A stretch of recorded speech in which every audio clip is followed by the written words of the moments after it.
La noche oscura del alma. Tremendo, esta palabra tiene mucho significado. Posiblemente para muchos hoy les voy a estar hablando como en chino, pero tal vez van a necesitar algunos años para entender esta palabra. Yo les he dicho a ustedes que muchas veces hay predicaciones que yo doy que llevan muchos años preparándose, o toda una vida preparándose. Por supuesto que yo no he cruzado todas las etapas, o no soy alguien que pretenda hablarles desde un punto de perfección como una obra ya terminada. Sin embargo, en mi vida he tenido que pasar procesos y me veo reflejado en todas estas etapas que hemos hablado, y anhelo que usted llegue hasta el final. Déjame ver la imagen que tengo ahí para recordar un poquito sobre cuáles son las etapas. Esto es el producto de un estudio sobre los procesos que vive un creyente, una persona que cree. Y a lo largo de la historia, porque lo que les voy a hablar, esto de la noche oscura del alma, no es algo de ahora, es algo que los creyentes se han dado cuenta, que todo creyente llega a cruzar por todos estos procesos, y esta noche oscura del alma también. Resulta que los cristianos tienen varias etapas en su crecimiento. La primera etapa es la etapa del conocimiento de Dios. Es cuando tú eres consciente de que Dios existe, de que es real y que puedes tener una relación personal con Él. Algunos lo llaman la conversión o el nuevo nacimiento. Les digo algo, hay creyentes que no han pasado por esta etapa. Es decir, yo viví 21 años en la iglesia y yo no había tenido una conciencia de poder tener una relación con Dios. Y yo tocaba instrumentos en la iglesia y servía, venía con mis papás a la iglesia.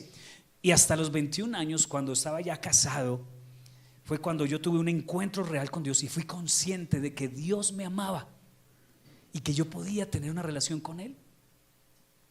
Así que si tú no has tenido eso, anhélalo y búscalo, porque ese es el disparo de arranque, de inicio de este bonito, hermoso y tremendo proceso. Y la segunda etapa es el discipulado. El discipulado es esa etapa donde tú aprendes cosas. Aprendes qué es la fe, quién es Jesús, quién es Dios, quién es el Espíritu Santo. Empiezas a reunirte en una iglesia y empiezas a desarrollar algunos hábitos cristianos. La oración, la lectura de la Biblia. Empiezas a desarrollar un deseo de servir, das de tus recursos para la iglesia, hablas a otros de Jesús, invitas a tus amigos. Ese tiempo es muy bonito porque es cuando tú empiezas a aprender y empiezas a descubrir unas cosas muy hermosas. Eso se llama el discipulado. A veces se hacen cursos, pero el discipulado no es solo cursos, ¿no?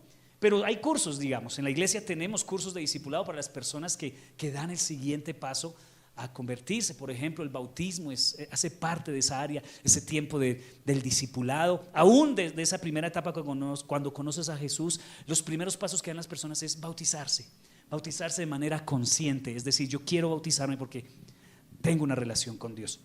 Y luego viene la etapa productiva, que fue la que vimos hace 8 días, cuando empezamos a descubrir nuestros dones y los ponemos al servicio de Dios y empezamos a servir y a ayudar a otros y darnos cuenta que Dios nos hizo para algo. Y la semana pasada hablamos sobre cómo tú puedes descubrir tus dones, ¿no? Tienes que descubrirlos, ponerlos a su servicio y tener logros. Eso fue la semana pasada. Pero hoy, la etapa 4 es donde enfrentamos el muro, que es como una experiencia de vida que altera la vida. Parece que tu fe se está derrumbando, tu idea de Dios empieza a cambiar, porque muchos a esta etapa todavía están viendo a Dios como lo veían antes. Un Dios a mi manera, como yo lo quiero, como a mí me parece, o como lo aprendí de mi religión o de mi tradición. Y en esta etapa, en la cuarta etapa, que me parece a mí fundamental, importante, es la etapa donde redescubrimos a Dios. En la primera etapa sabemos que hay un Dios que existe y que puedo tener una relación con Él. En esta etapa tengo un encuentro cara a cara con Dios que me transforma. Hay muchos creyentes que saben que Dios existe y van a ir al cielo, pero llevan años estancados en que no han servido, o llevan años estancados que se chocaron con el muro y se devolvieron. Y hoy voy a hablar sobre ese muro, que muchos no lo han cruzado y hay muchos creyentes estancados en ese muro, y lo que han hecho es cambiar de iglesia o irse a otro lado a ver si arrancan de cero, y cuando llegan al muro arrancan para otra iglesia, y cuando llegan al muro arrancan para otra iglesia o arrancan para otra ciudad. ¿No ha visto esas personas que cambian de ciudad a ver si su vida mejora y llevan unos años y vuelven y se chocan con el mismo problema en esa ciudad donde llegaron, porque estaban huyendo no de una ciudad sino de un muro interior que hay que derribar? ¿No has visto esos chicos que van al colegio y pasan por un colegio y luego por el otro y luego por el otro? ¿De quién es el problema? ¿Del colegio o del chico? ¿Sí o no? Eso ya significa que hay un problema que no se quiere enfrentar en la familia. Muy bien, entonces hoy quiero hablarles sobre esa etapa. La quinta etapa ya es otra etapa diferente, ya tú empiezas a servir de otra manera. Es una etapa de servicio, pero usted ya lo hace con un gusto impresionante por las motivaciones correctas. Y luego la sexta etapa, que es a donde todos queremos llegar, es una etapa donde ya usted tiene una relación con el Señor, donde la gente se siente tranquila con usted, se siente protegida con usted. Es algo especial, donde usted ya se dedica como a Dios, y esa etapa a la que queremos todos llegar. Muy bien, entonces veamos un texto en la Biblia para comenzar. Salmo 119, desde el 169 hasta el 176. Salmo 119 es el salmo más largo, el capítulo más largo de la Biblia, y es un capítulo donde el salmista hace una exaltación a la palabra de Dios todo el tiempo, y dice: Señor, escucha mi clamor, dame entendimiento conforme a tu palabra, que llegue mi oración a tu presencia, líbrame como lo has prometido. De mis labios se desbordará la alabanza cuando me hayas enseñado tus estatutos. Con mis labios proclamaré tu palabra, porque todos tus mandamientos son justos. Mire cómo está hablando de bonito de la Biblia, ¿cierto? De la palabra de Dios. Está como asombrado de las cosas que Dios dice. Extiende tu mano para socorrerme, porque he elegido obedecer tus mandamientos. Señor, yo espero que me salves, porque me deleito en tu ley. Concédeme vida para alabarte y sosténme con tus juicios. Ando sin rumbo como oveja perdida. ¿Qué? O sea, viene de decir: amo tu palabra, te alabo, tu palabra es lo mejor para mí. Ando como oveja sin rumbo. Me sorprendió este punto de que ¿cómo así que ando como oveja sin rumbo? No acaba de decir que la ley, que el Señor es lo mejor en su vida, pero anda como oveja sin rumbo. Tremendo. Ven en busca de este siervo tuyo que no ha olvidado tus mandamientos. Entonces el capítulo más grande de la Biblia termina así, como así. O sea, yo quedé un poquito anonadado de este hombre que ama la palabra de Dios, que ama a Dios, pero se siente como una oveja perdida, como una oveja sin rumbo. ¿Cómo es posible que en el mismo salmo que habla de belleza y amor por la palabra, el autor se encuentre batallando con algo fuerte en su vida? Dos cosas contradictorias sucediendo al mismo tiempo: una lucha interna, pero él amando a Dios; una crisis interna en su corazón, pero él amando a Dios al mismo tiempo. ¿Cómo puede ser esto posible? Hay muchos cristianos que han pensado que caminar con Dios es estar siempre bien, y que mientras yo esté bendecido con plata y con salud, soy bendecido, y el día que no tengo plata ni salud, no tengo una relación con Dios. Pero aquí el salmista nos ve que a pesar de que hay algo que no está bien, algo con lo que está luchando, él sigue amando a Dios. Ama a Dios, ama su palabra, pero se encuentra como perdido y sin rumbo. Pastor, ¿eso es posible? ¿Que un creyente ame a Dios con todo su corazón, pero que se sienta como perdido y sin rumbo? Pues sí. ¿Sabe por qué? Porque madurar es el proceso de redescubrir a Dios y sanar nuestra identidad. Va a haber un momento en tu vida, después de que hayas pasado todas estas etapas, en que vas a pasar por un tiempo en el que no vas a entender lo que Dios está haciendo y lo que te esté pasando. Que posiblemente no tengas pecado en tu vida, pero te esté yendo mal. Posiblemente seas juicioso y estés cumpliendo como esposo, como padre, como hijo en la iglesia, sirves aún, pero la estés pasando mal. Y tú te vas a preguntar: Señor, ¿por qué? Hay personas que son terribles y no les pasa nada. Hay personas que son malas y parecen que fueran protegidas por ti, Señor. Y yo que te sirvo, que trato de portarme bien, de hacer tu voluntad, no es justo que esté pasando por lo que está pasando. Yo sé que usted no se pregunta eso, pero yo sí. Pero madurar es el proceso de redescubrir a Dios y sanar nuestra identidad. Entonces va a llegar un momento dentro de nuestro crecimiento espiritual donde vas a decir: yo pensé que conocía a Dios,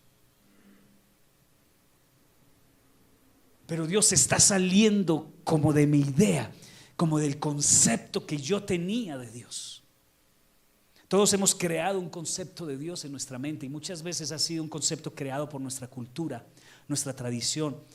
Y venimos a caminar con Dios y Dios lo que quiere es sacar de nuestra cabeza ese concepto equivocado acerca de Él. Y pensábamos que ya sabíamos todo, pero estamos redescubriendo a Dios y a la vez estamos sanando. La etapa de redescubrimiento se puede describir, como dice el salmista, sin rumbo, como oveja perdida.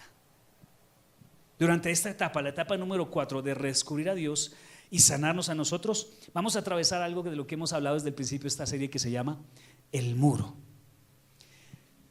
Esto ha sido producto de estudio, porque la mayoría o todos los creyentes a lo largo de la historia han tenido que pasar por esto. Los creyentes han dicho cosas, los creyentes lo han llamado la noche oscura del alma, donde parece que nuestra fe se derrumba, pero aún así seguimos a Cristo. Juan de la Cruz, o San Juan de la Cruz, dijo: Dios guía hacia la noche oscura. Este man murió hace muchísimos años.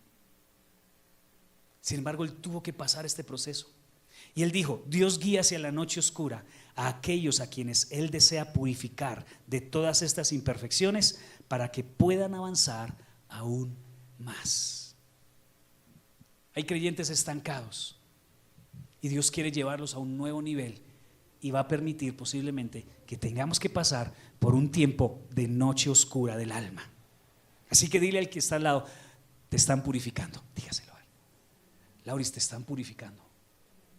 Te están purificando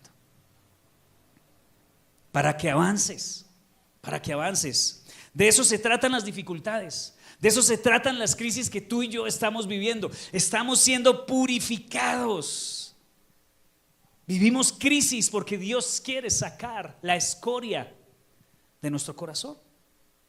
Por eso el proceso del oro tiene que ser pasado por fuego para que sea puro, sean eliminados todos los metales baratos que hay dentro de él, toda la basura y la escoria que hay dentro de él. Necesita un proceso de purificación. Lo difícil de esta etapa es que la mayoría de las personas no entran voluntariamente a este proceso, porque es que a nadie le gusta el sufrimiento. Alce la mano aquí el que le encante sufrir. Ay, pastor, eso sufrir es más chévere. Señor, mándame otra prueba. ¿Cierto que ninguno nos gusta sufrir? No nos gusta pasar por el fuego. Entonces, por eso yo pienso que el único que pasó voluntariamente por el fuego fue Jesús. De resto, lo que nosotros hacemos continuamente es tratar de escondernos o huir o evadir el fuego. Preferimos evitar eso, ¿cierto? Normalmente las personas entran a este proceso de horno de fuego por medio de una crisis. Puede ser una crisis interna, temas aquí internos del alma, o puede ser una crisis de fe, o una crisis externa por circunstancias con otras personas, con nuestros familiares, con nuestros amigos, problemas económicos, en fin. El salmista habla de dos tipos de crisis en este Salmo 119. Entonces veamos la crisis interna. Salmo 119, 25 al 32 dice: me siento totalmente desanimado. A ver, ¿cómo se siente usted? La cara dice muchas cosas. Ahí sí todos sonrieron, sí, que el pastor no se da cuenta que estoy desanimado. Me siento totalmente desanimado. Infúndeme vida conforme a tu palabra. Te he contado mis planes y me has respondido. Ahora dame a conocer tus estatutos. Hazme entender cómo andar en tus mandatos para que medite yo en tus maravillas. La ansiedad me corroe el alma. Mire, el salmista tenía ansiedad. El salmista, David, tenía ansiedad. Sus problemas le habían producido ansiedad. Susténtame con tu palabra. Mira, esta frase me impacta mucho. Apártame de andar tras la mentira. Es decir, el salmista estaba tentado a irse a cosas que él sabía que no eran verdad. ¿Cuántos creyentes están tentados a irse a otras cosas, aún sabiendo que no es verdad, pero dicen cosas como: yo intenté con el cristianismo, yo intenté con la iglesia, yo llevo mucho tiempo orando y nada? ¿Hasta cuándo tengo que pasar esta crisis que estoy viviendo? Esto lo está reconociendo el salmista diciendo: apártame de andar tras la mentira. Es decir, había una mentira que lo estaba tentando. ¿Cuál es la mentira? Que Dios no lo amaba, que estaba solo. La mentira era que Dios estaba enojado con él, o que Dios no era bueno. Porque cuando estamos en crisis, cuando estamos pasando por la noche oscura del alma, una de las tentaciones es a nosotros creer que Dios no es bueno. Si Dios fuera bueno, ¿por qué permite que el justo sufra y el malvado le vaya bien? Esas son las mentiras a las que estaba expuesto el salmista. Y él dijo: guárdame de caer en esas mentiras. O sea, David estaba que se iba de la iglesia, pero estaba peleando. Si sienten la pelea de David aquí: guárdame, porque yo sé que es verdad, pero es que lo que veo es difícil aceptarlo, Señor. Es difícil aceptar la crisis, es difícil aceptar el diagnóstico, es difícil aceptar mi realidad, es difícil aceptar vivir con una persona que no cambia y me siento impotente. Y en tu misericordia enséñame tu ley. Yo he escogido seguirte fielmente y tengo presentes tus sentencias. Señor, yo me ciño a tus testimonios. No permitas que yo sea avergonzado. Quiero seguir la senda de tus mandamientos, porque tú le das libertad a mi corazón.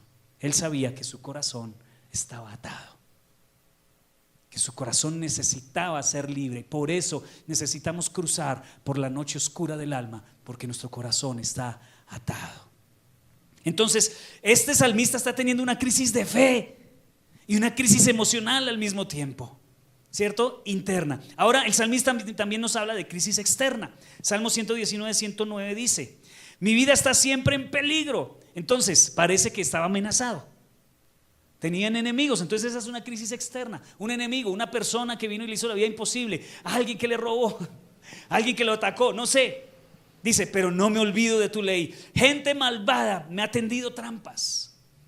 Las crisis pueden venir también por cosas externas en la vida, no solamente nuestra lucha interior, sino también gente que nos hace la vida imposible, problemas de otros. Nuestros hijos están al revés, nuestra economía está grave, nuestra salud está complicada. Dice: pero yo me he apartado, no me he apartado de tus mandamientos. Las amenazas, las cuestiones externas pueden ser amenazas, como describe el salmista. Alguien en posición de autoridad que te decepcionó. Puede ser una experiencia traumática de niño, puede ser una pérdida significativa. Muchas cosas, muchas cosas. Estamos expuestos, vivimos en un mundo caído y estamos expuestos a ser dañados por las personas. Entonces, David tenía en su corazón una lucha interna, había ansiedad, pero también había luchas externas, problemas económicos, problemas financieros, problemas familiares. En fin, entonces, Salmo 119, 111 y 112 dice: tengo tu palabra como herencia eterna, porque ellos me alegran el corazón. De corazón me dispongo a cumplir tus estatutos siempre hasta el fin de mis días. Entonces, está en crisis emocional, está en crisis externa, pero dice el salmista: sin embargo, decido creer en ti. Ay, Dios. A pesar de que esté pasando la noche oscura, la noche de la vida, no voy a dejar de confiar en ti. Eso me hace pensar en los discípulos de Jesús. Un día Jesús estaba predicando y dice: ustedes tienen que comer mi carne y tomar mi sangre. Y estas palabras, por supuesto, las malentendieron y dijeron: Jesús, ¿qué está hablando? ¿Cómo que tenemos que comer su carne y beber su sangre? Entonces dice que mucha gente lo dejó porque fueron palabras muy profundas, pero las entendieron literalmente y no el significado que Dios tenía. Entonces se fueron. Y entonces Jesús volteó a mirar a sus discípulos porque se quedaron y les dijo Jesús: ustedes también se van a ir. Y Pedro, que era el que siempre hablaba, dijo: Señor, pues yo no entiendo eso de comer sangre y comer su carne, pero ¿a quién iremos si solo tú tienes palabras de vida eterna? Eso es lo que estaba pasando con el salmista. Yo no entiendo por qué me está yendo mal. Yo no sé por qué soy la burla de otros reinos. Yo no sé por qué todos los problemas me llegan a mí. Pero ¿a quién iré si solo tú tienes palabras de vida eterna? Es decir, ¿a dónde me voy a ir? Yo te quiero preguntarte esta mañana. Puedes que estés en una crisis muy terrible. ¿A dónde vas a pegar? ¿A dónde? ¿A quién? A ver, ¿al brujo? ¿Al sexo? ¿Al juego en el casino? ¿Eso te solucionará la vida? Puede que no entiendas lo que estás pasando, pero no te vayas. Sigue confiando en Dios y sigue confiando en su palabra, porque aunque no lo entienda, Él lo tiene todo bajo control. Yo sé que lo que está sucediendo no lo entiendes, pero Dios está en control. Dile: Señor, no lo entiendo, no me gusta, pero ¿a quién iré si solo tú tienes palabras de vida eterna? Entonces, ¿qué hacer? Pues lo que yo pienso es que la única manera de superar el muro es atravesarlo piedra por piedra. Es decir, ok, si no hay de otra, lo voy a atravesar. En mi vida personal, yo siento que estoy atravesando el muro todavía. Estoy en esa etapa, pero ya he quitado muchas piedras de ese muro y ha sido una por una. Y es una cuestión de años. Yo, cuando me casé con mi esposa, nosotros decidimos huir de Chiquinquirá. Nos casamos y nos fuimos. Vamos a buscar mejor vida en otro lugar, dejar atrás Chiquinquirá y tantas cosas, ¿no? Y nos fuimos para otra ciudad. Y en esa ciudad, pues las cosas al principio empiezan chévere, pero de un momento a otro nos chocamos otra vez con los problemas y nos fuimos a otra ciudad a iniciar de ceros, un pueblito que se llama San Roque en Antioquia. Y llegamos a ese pueblo y los primeros días súper chévere, hasta que nuevamente nos encontramos con el muro. ¿Y qué dijimos? Vamos a huir otra vez. Y nos devolvimos para Chiquinquirá. En 2014 llegamos a Chiquinquirá con mi familia y otra vez nos enfrentamos con el muro. 2014, hace 10 años. Y esta vez ya no teníamos para dónde huir. ¿Y ahora para dónde nos vamos? Dijimos con mi esposa. Porque el Señor hace rato nos estaba diciendo que el muro hay que atravesarlo piedra por piedra. Cosas de carácter, cosas de orgullo en nuestro corazón, cosas de nuestro matrimonio, cosas de nuestra economía, cómo lo veíamos a Dios. Y yo siento que todavía no he terminado de cruzar el muro, pero ya me quedé aquí quitando piedra por piedra. Y no voy a terminar hasta no cruzarlo, hasta no encontrar sanidad completa. Y Dios me ha sanado de muchas cosas y espero predicar esto en algunos años desde el otro lado del muro. Pero hay gente que se choca con el muro y patitas, ¿para qué te tengo? No los vuelve a ver uno para la iglesia. Se enfrentaron a cosas o cambian de iglesia. ¿Sí? No cambian de ciudad como nosotros, pero cambian de iglesia y arrancan de cero. Y al principio es chévere hasta que se encuentran el mismo problema por el cual salieron de la iglesia anterior, donde han perdido 2 o 3 años de proceso y vuelven a comenzar y vuelven a comenzar y vuelven a comenzar. Y así en la vida hay personas que han tenido 2 o 3 matrimonios porque chocaron con el muro, no lo atravesaron, entonces dejaron y arrancan otro. ¿Cierto? El problema no es la otra persona del matrimonio, el problema es que no enfrentas el muro y lo cruzas. Y no juzgo a las personas que han hecho eso. La vida es dura y la vida tiene dificultades, pero lo que Dios te está diciendo es cuándo vas a empezar a enfrentar tu muro, porque yo quiero sanarte. Y uno dice: Señor, ¿qué necesidad tienes tú de pasarnos por el muro? ¿No podrías sencillamente llevarnos por una vida así tranqui? ¿No te has preguntado eso, Señor? O sea, ¿qué necesidad de esos procesos? ¿Por qué hay que sufrir? Y es una de las grandes preguntas de la vida cristiana. ¿Por qué el justo sufre? ¿Por qué Jesús tuvo que sufrir? Si Él realmente sí era justo. Nosotros nos creemos muy justos, pero el verdadero justo tuvo que sufrir. ¿Quién somos tú y yo? ¿Quién somos tú y yo para no pasar por el muro? Porque el salmista que ama a Dios tiene que atravesar momentos así. Porque yo estoy hablando a gente que cree en Dios. Porque escúcheme, es muy diferente sufrir creyendo en Dios que sufrir sin creer en Dios. Hay una gran diferencia. Porque sufrir sin creer en Dios no tiene propósito. No tiene propósito. En cambio, cuando tú sufres en Dios, hay propósito de que vas para el siguiente nivel. Hay promesas para el que cruza el muro. Entonces, la única manera de superar el muro es atravesarlo piedra por piedra. Quiero que veamos las etapas para entender por qué nosotros necesitamos cruzar el muro. Resulta que cuando tú llegas al Señor y descubres que Dios existe y que puedes tener una relación con Dios, ¿qué es lo que sucedió? Resulta que tú eras la mascota del diablo. Nosotros éramos la mascota del diablo, éramos sus esclavos. Cuando abrimos nuestros ojos y recibimos a Jesús, esa correa se rompió. Entonces el diablo nos perdió y resulta que nosotros pasamos a una vida de discipulado y empezamos a ver cosas y ¡pah!, se nos abren los ojos y empezamos a tomar actitudes cristianas y cambiamos nuestra vida y dejamos de ser borrachos para convertirnos en buenos esposos. Dejamos de ser drogadictos y nos metimos a estudiar y salir adelante. Y el diablo no le gusta eso.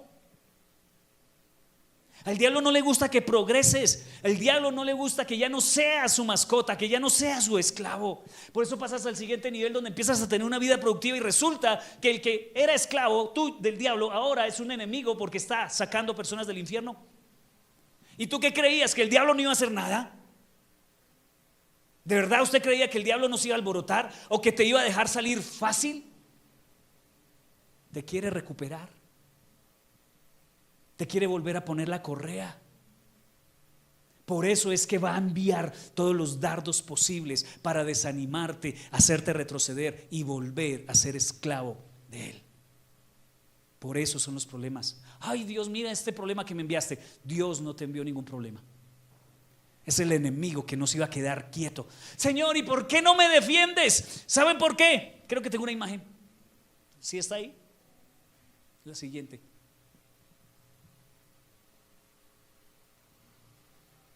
Antes leamos este texto, el de Efesios. Mira lo que dice Efesios 6:16. Y sobre todo, ármese con el escudo de la fe, con que podrán apagar todos los dardos de fuego del enemigo. Ahora sí, pon la imagen, porfa. Gracias, Lois. Cuando yo leí este texto del escudo de la fe, yo pensé que era como ese escudito que usaban los soldados. Y Pablo no se está refiriendo a ese escudito. Pablo se está refiriendo a este escudo. ¿Sí notan cómo es este escudo? Este escudo tenía el propósito de acercarse a la pared de una ciudad, irla moliendo, mientras desde arriba, los que estaban arriba en eso lanzaban flechas con fuego. Y fácate. Entonces ellos hacían este escudo. Mientras los otros estaban avanzando, por encima no podían entrar los dardos de fuego del enemigo. ¿Cuál era la intención de los dardos de fuego del enemigo? Hacerlos retroceder, hacerlos huir. Entonces el escudo es un escudo que nos protege a nosotros de las flechas del enemigo, que tiene la intención de desanimarnos y hacernos retroceder. Cuando tú crees en Jesucristo, se le van a aumentar los problemas. Si tú has escuchado a alguien que te diga, ¿tienes problemas? Vaya a la iglesia que Dios se lo soluciona. Qué decepción la iglesia. Porque es que precisamente el que te tenía esclavo por 10, 20, 30, 40 años no te quiere dejar ir. Entonces va a empezar a lanzar flechas encendidas, dardos de fuego para ocasionar pánico en ti y hacerte huir. Pero como tú estás conquistando territorio del enemigo, no se va a quedar quieto. Tú estás conquistando la paz que habías perdido. Tú estabas conquistando el gozo que perdiste. Tú estabas conquistando la armonía del hogar que Satanás te quitó. Entonces va a lanzar dardos de fuego. Entonces los dardos de fuego son para asustarte, destruirte y hacerte retroceder. Pero aquí viene lo maravilloso de todo esto, que Dios usa ese mismo fuego para refinarte y purificarte como el oro. Dios podría impedir que hubiera dardos de fuego. Dios podía hacerlo, sí, pero sabes que Él va a usar ese fuego para purificarte. El fuego de Dios, el fuego del enemigo, perdón, te está purificando. Dios no manda las dificultades, pero las permite y las usa. Si tú te mantienes en fe, y Dios te refinará. El mismo fuego que fue enviado para destruirte, Dios lo usa para hacerte mejor. Yo no soy perfecto, pero a lo bien, hoy soy mejor hijo que lo que era antes. Yo no soy perfecto, pero a lo bien, hoy soy mejor esposo de lo que era antes. Soy mejor padre de lo que era antes. Soy mejor pastor de lo que era antes. Soy mejor creyente de lo que era antes. Gracias a esos dardos de fuego que dolieron, pero sin embargo Dios los usó para purificarme. Entonces, ¿qué es el escudo de la fe? El escudo de la fe es creer en Dios, creer que Dios es bueno, aun cuando no lo parece. Hay gente que los dardos de fuego los hace enojarse con Dios. Dios, yo no quiero que me oren. Yo no quiero saber de Dios, no quiero saber de la iglesia. Yo ¿por qué tengo que sufrir? ¿Por qué tengo que sufrir? Y se enojan con Dios, cuando lo que Dios está haciendo es purificándolos a través del fuego. Entonces, ¿qué es el escudo de la fe que te mantendrá firme y no desfallecerás? Que tú no creas que Dios es malo, porque es una de las principales cosas que el enemigo va a tratar de poner en tu mente, que Dios es malo. Pero déjame decirte algo, Dios es bueno todo el tiempo. El escudo de la fe es creer que sigues siendo un hijo de Dios, aun cuando no lo pareces. Estás siendo golpeado, estás siendo atravesado. Yo recuerdo que estaba en el hospital en diciembre. Pasé como una semana hospitalizado. Exámenes por aquí, inyecciones por allá, reacciones alérgicas en mi cuerpo. Ustedes vieran yo como, ustedes que no vieron todo lo que yo pasé. Pero yo por debajo de la ropa estaba más morado que. Y yo allá en esas noches escuchando un quejidos todas las noches. Personas al lado, enfermeras cada hora despertándonos y no pudiendo dormir. Dolores, crisis existencial, crisis emocional. Y yo lloraba allá en la habitación del hospital y decía, Señor, pero si yo te sirvo, Dios. Pero si yo soy tu siervo, pero yo te amo, ¿por qué tengo que pasar por esto, Dios? Pero ¿sabes qué? ¿A quién iré si solo tú tienes palabras de vida eterna? Señor, solo ayúdame a resistir, oraba. Señor, dame fuerzas para no desfallecer, para no negarte, para que no haya de mi boca blasfemia o renuncia a ti. El escudo de la fe es seguir creyendo que Dios va a recompensarnos y va a cumplir sus promesas cuando termine de pasar esto. Ese es el escudo de la fe. Yo pienso en Job. Cuando usted lee el libro de Job, Job realmente es los primeros 41 capítulos, Job diciendo, Señor, ¿por qué? A mí me hace el favor y me explica por qué tengo esta enfermedad. ¿Por qué se murieron mis hijos, Señor? ¿Por qué mi esposa es tan intransigente y no cambia? ¿Por qué mis amigos vienen a acusarme? Señor, ¿por qué está pasándome esto si yo traía sacrificios a ti todos los días? Tú lees los 40 capítulos de Job y es Job pidiéndole explicaciones a Dios. Y entonces se le aparece Dios y le dice, yo no tengo que darte explicaciones. ¿Dónde estabas tú cuando yo encendí el sol? ¿Dónde estabas tú cuando yo le puse agua a los mares? ¿Dónde estabas tú cuando yo creé todo? Job agachó la cabeza y dijo, Señor, de verdad, no tienes que darme explicaciones. Y Job decide amar a Dios por el hecho de ser Dios, no porque lo bendijera o no. Eso es madurez, cuando tú decides amar a Dios aun cuando no estés bendecido, cuando estés en la mala. Entonces viene la pregunta, listo, pastor, ya sé, el muro hay que atravesarlo piedra por piedra, pero ¿cómo hago eso? ¿Cómo atravieso el muro? Mira, si no he logrado llamar tu atención en todo lo que te he dicho ahora, despiértate y presta atención de aquí en adelante. Ya te dejé dormir los primeros 30 minutos. Presta atención a esto. No dejes que se escape, porque esto es lo más importante que te tengo que decir hoy. Para atravesar el muro necesitas dos cosas: sanar emocionalmente y rendirnos completamente a la voluntad de Dios. Muchos no han cruzado el muro porque están peleando con la voluntad de Dios y no se han rendido. Y no se han rendido, y no puedes cruzar al otro lado hasta que te rindas. Y para poder cruzar el muro necesitas sanar y necesitas rendirte. Hay personas que a estas alturas pelean con el tema del diezmo. Señor, a mí me gustan las cosas de la iglesia, pero el diezmo, y pelean con la voluntad de Dios. Hay muchas personas que pelean con el tema de bautizarse. Eso a mí me bautizaron cuando yo era bebé, y eso ya fue más que suficiente. No, tú no has decidido seguir a Cristo de verdad. Necesitas bautizarte, y pelean con la voluntad de Dios. Algunos pelean con la voluntad de Dios, que ¿por qué tengo que casarme si estoy viviendo bien con ella? Nos amamos, nos queremos. Es más, me han dicho que si me caso esto se daña. Y pelean con la voluntad de Dios, no se rinden. Para cruzar el muro te tienes que rendir, porque al otro lado solo se hace lo que Dios dice. Mira, el muro no está para castigarte, está ahí para ser un mensajero y te da señales de cuál es tu problema. Y nuestros problemas son dos: estamos heridos y no hemos sanado, y no nos hemos rendido a su voluntad. Necesitas responder dos preguntas entonces: ¿qué necesito sanar? ¿Y cuál es la voluntad de Dios? Necesitas sanar.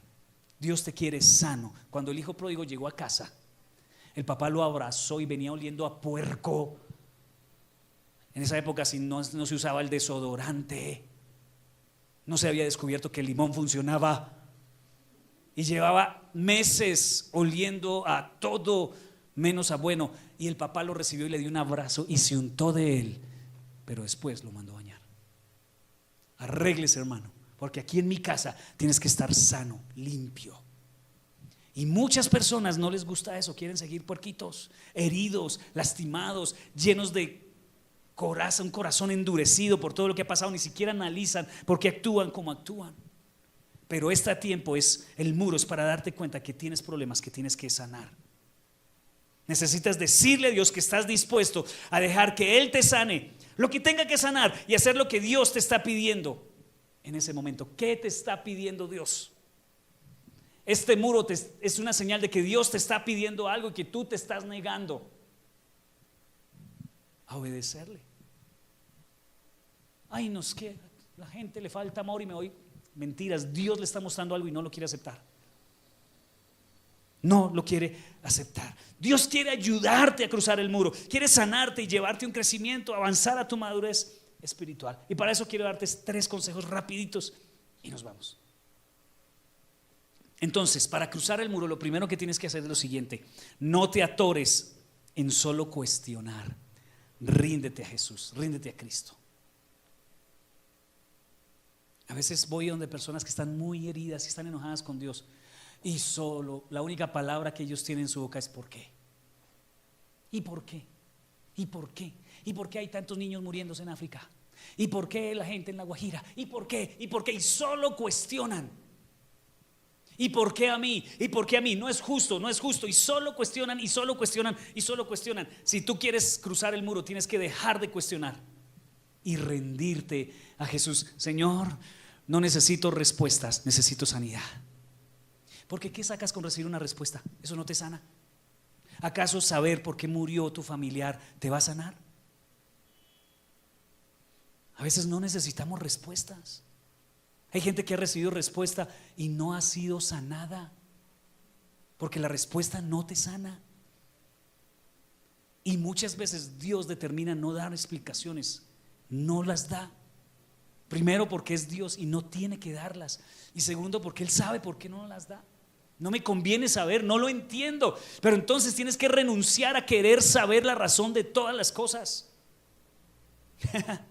Muchos se atoran ahí. Cuando estás en el muro puedes atorarte en cuestionar, y aunque Dios te esté dando respuestas, no quieres rendirte. Es que ese es el problema, somos duros de corazón y no queremos hacer lo que Dios quiere. Hay gente que te ha dicho cosas como: necesitas ayuda, tú tienes un problema, Y en lugar de sanar, siguen cuestionando y se siguen revelando a algo que Dios les está diciendo que tienen que cambiar. Evaden todo el tiempo su responsabilidad de sanar. Mire, por el bien de su familia, por el bien de la iglesia y por tu propio bien, no evadas tu sanidad. ¿Cómo así que hay temas a los que no se puede hablar en la casa? Eso es una señal de que no hay sanidad. Le digo, ¿cómo sabe usted que ha sanado algo? Lo puedes hablar. Puedes hablar de él y decir, yo estuve ahí. Yo antes era ciego, pero ahora veo. Pero si hay cosas de las que no se pueden hablar, que todo el mundo sabe que tienes un problema, pero tú te haces el... Eso es lo que no te deja cruzar el muro. A veces las personas a nuestro alrededor nos hacen caer de cuál es el área en que necesitamos ser sanados. Una de las áreas en la casa, en la familia, es la falta de perdón, la amargura que hemos dejado por tantos años. Que nazca en nuestro corazón. Tenemos que sanar esa herida. Y no evadas más, porque si no, no avanzas. Cuando Job comprendió que el problema era él, encontró sanidad. Él culpó a Satanás, él culpó a sus amigos, él culpó a su esposa y culpó a Dios. Pero cuando al final él dice, oh Señor, de oídas te había oído, mas ahora mis ojos te ven. Dice el Señor, lo que yo esperaba que tú hicieras es que tú vayas y perdones a tus amigos y ores por ellos. ¿Qué? ¿Solo eso? Todo este tiempo me la pasé cuestionando y tú querías enseñarme que yo debía perdonar. Sí, pero es que eres necio. Dice que cuando Job oró por sus amigos y los perdonó, el Señor le devolvió 2 veces lo que había perdido. Solo era cuestión de obedecer. Ay, pastor, a mí no me pida perdonar. No, tranquilo, yo no le voy a pedir nada, pero el Señor sí. Y si tú no perdonas, no vas a ver la gloria de Dios. Si tú no te rindes. Entonces lo primero es, deje de cuestionar y ríndete. Lo segundo, no abandones tu fe, más bien profundiza en tu fe. Esto es lo que más hacen las personas. Abandonan su fe. No, a mí, yo intenté con la iglesia. O yo no creo en Dios. Hay gente que ha venido a la iglesia y yo ya no creo en Dios. Mira que el ateísmo, la mayoría de los ateos, de los famosos ateos en el mundo, fueron criados en casas cristianas por padres cristianos. Marx, el gran autor del ateísmo, el papá era pastor. El ateo más, que todos los ateos lo ven como su ídolo, su papá era pastor. Nietzsche también. ¿Qué pasó? No cruzaron el muro. No cruzaron el muro, no sanaron su corazón y le echaron la culpa a Dios y abandonaron su fe. No abandones tu fe, por favor. Quédate hasta el final a ver qué es lo que Dios está haciendo. Resiste. En lugar de abandonar tu fe, profundiza. Yo quiero aconsejarte algo. Si estás pasando una crisis de fe, ora más, ayuna más, busca más la presencia de Dios, reúnete con más frecuencia. Porque es que lo que pasa es que nosotros a veces encajonamos a Dios en nuestra cajita del concepto que tenemos de Dios. Y cuando Él se mueve de ahí, no lo queremos aceptar. Y cuando Dios hace algo y permite algo que no entra dentro de nuestra cajita, eso nos mueve el piso. Dios te dice, no me metas en tu caja, más bien déjame romper tu caja. En esta etapa, en la etapa 4, se rompe la caja del concepto que teníamos de Dios y lo conocemos tal cual como Él es. ¿Ustedes sabían que Pedro tenía una cajita de Dios? Su pensamiento, Jesús era el Mesías que iba a acabar con todos, y Pedro se imaginó junto con los discípulos que Pedro iba a ser el ministro de defensa, que Mateo iba a ser el ministro de economía, que Judas iba a ser el ministro de no sé qué, porque ellos habían tenido un concepto de Dios. Cuando ven a Jesús en la cruz, piensan los discípulos, vieron a Jesús en la cruz, o sea, y ya no voy a ser ministro, diría Pedro. Si así no me sirve Dios, así no me sirve el Mesías. Y por eso los judíos rechazaron a Jesús, porque no aceptaban una idea de Mesías que tenían en su cabeza. Y aunque tú no lo creas, muchos creyentes como tú y yo tenemos un pensamiento del Mesías muy diferente al verdadero. Y el Señor quiere venir a romper esa estructura de lo que realmente es Él. Queremos meter al Mesías dentro de la cajita de las buenas obras. Y yo doy y bendigo a la gente, y doy regalos, y doy de mi plata, y bendigo a las instituciones, y yo doy, porque yo creo que eso es. Y el Señor viene a romper esa cajita. Dice: para ti, para mí, dice el Señor, tus obras son trapos de inmundicia. ¿Qué? Tremendo, el Señor dice eso. Sí, en Isaías dice: tus obras para mí son trapos de inmundicia. No, Señor, no me digas eso, porque yo sé que Dios quiere buenas obras, y si yo me porto bien y hago buenas cosas, entonces voy a ir al cielo, porque con mis obras estoy comprando un tiquete al cielo. Y Dios dice: no, tus obras para mí son trapos de inmundicia. La única obra que yo acepto es la de mi Hijo en la cruz. El resto, lo que nosotros lo hacemos, es por amor a Dios, pero no para pagar nada. Pero muchos tienen ese cajoncito en su mente de que ese es Dios, y Dios quiere romper a través del muro esos pensamientos equivocados que tenemos.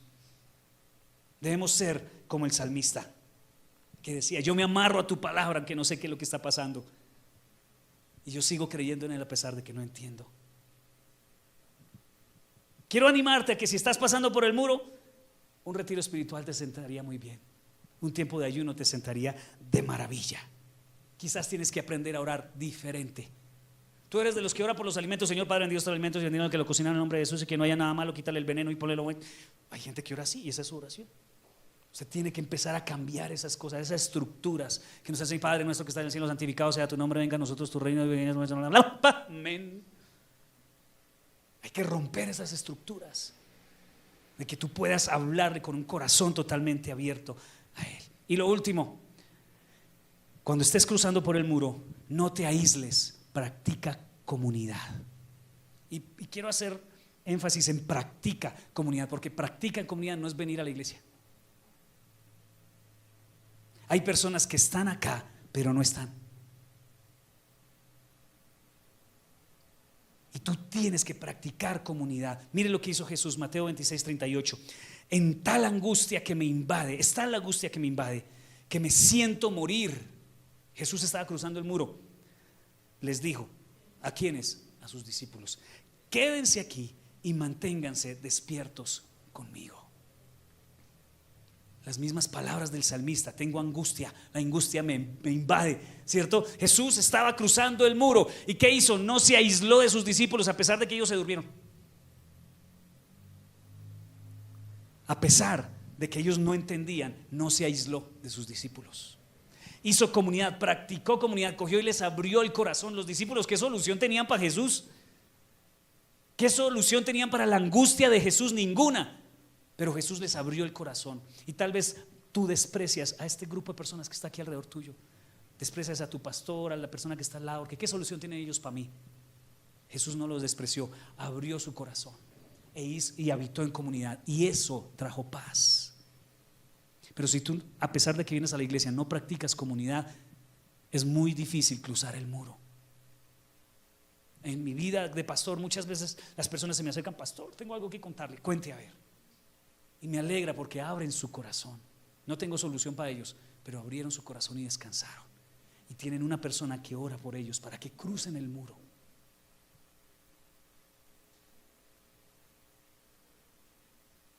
No te aísles. Ahora, no todo el mundo está cruzando el muro. Sencillamente es desánimo. Sencillamente es un momento difícil.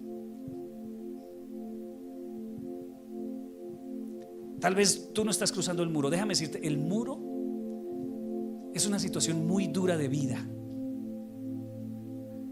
Yo sé que aquí hay jovencitos que dicen que yo no sé lo que el pastor está hablando, pero ya uno con 45 años ya ha pasado muchas cosas. Acá hay personas que se han divorciado. Acá hay personas que han pasado por problemas gravísimos de salud y los han superado. Aquí hay personas que han vivido el abandono.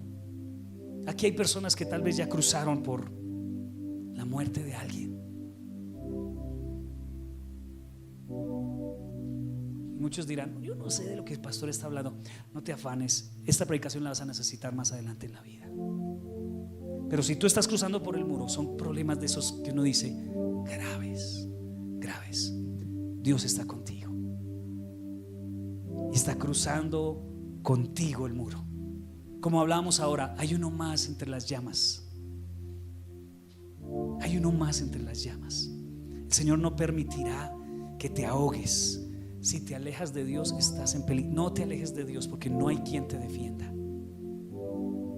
Resiste. Yo sé que no es fácil, te lo pido, resiste. Hay promesa al otro lado del desierto. No te alejes de Dios, no reniegues de Él, por favor. Muéstrale, pídele al Señor que te muestre qué área debes sanar y qué es lo que Él te está pidiendo que hagas. Algo Dios te está pidiendo que hagas, que no vas a cruzar este nivel hasta que no lo hagas. ¿Qué será lo que Dios te está pidiendo? Pídele al Espíritu Santo en esta mañana que te muestre cuál es la cosa que tú tienes que sanar y qué es lo que Él está pidiendo.